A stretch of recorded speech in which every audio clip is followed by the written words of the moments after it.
Hi, this is Jai Kumar here. I'm going to give you a brief demonstration of a thermoluminescence spectrometer, which could also be used for photoluminescence. So now I have a liquid sample placed here. It's actually a rhodamin sample. So initially I can just show you how it reacts for photoluminescence. So this is now at room temperature. So now I'm going to shine a 395 nanometer LED onto the sample, which has been shined onto the sample, and you see the graph there. You can see, so you see that the excitation peak is around 365 nanometer, and you see the emission peak at the green, so around roughly around 530 nanometers. So this is the characteristic spectrum of rhodamin B with excitation of 365 peaks appearing there. Okay.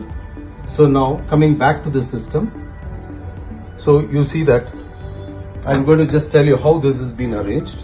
So we have the sample compartment here, and the sample can be placed in the slot. Could be liquids, powders, solids. So for powder and solids we use this sample holder. Okay.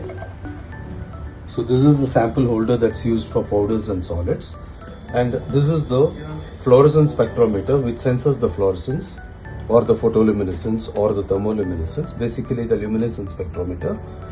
And this is the temperature controller. So we can set different temperatures here. So by just pressing the first button, which is the set, so one can vary the temperature. Now it's at 30. I can maybe set it to up to 300, any temperature up to 300 degrees. So I can just increase the temperature here. So as for example, if I set it at say 40, so and I put it as set, so you see that this is the temperature which is sensed through the thermistor, and it gives the present temperature of the sample compartment here. And you see gradually the temperature rises.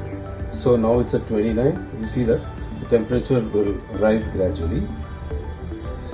So, and we have, this is the on off switch for the whole equipment, and this is the on off for auto and manual of the turbo fan, which is provided over there.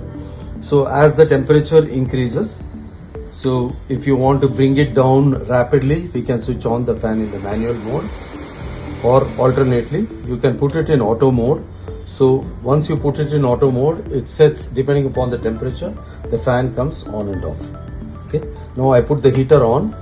You can see that the temperature rises.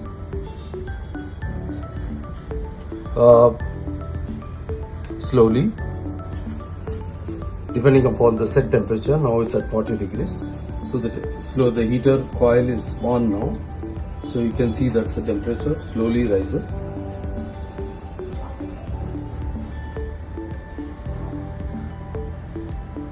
Yeah, now it's become 30,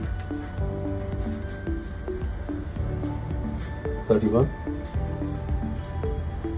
I have put it in auto mode.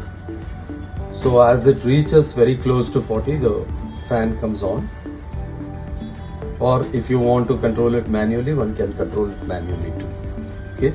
And here we have what is called as the time series, so which plots the luminescence with respect to time. So that can be recalibrated for luminescence versus temperature. Luminescence is expressed in terms of intensity, arbitrary units. So now you see the fan has automatically come on. Okay, since the temperature has risen, it comes on and it brings it back to 40. So likewise, since the temperature is very low, so it takes a while, but once you set higher temperatures, 100 degrees or 200 or 300 degrees, it's highly stabilized.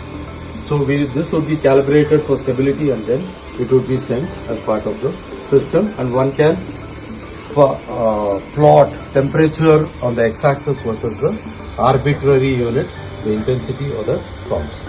Okay, thank you very much.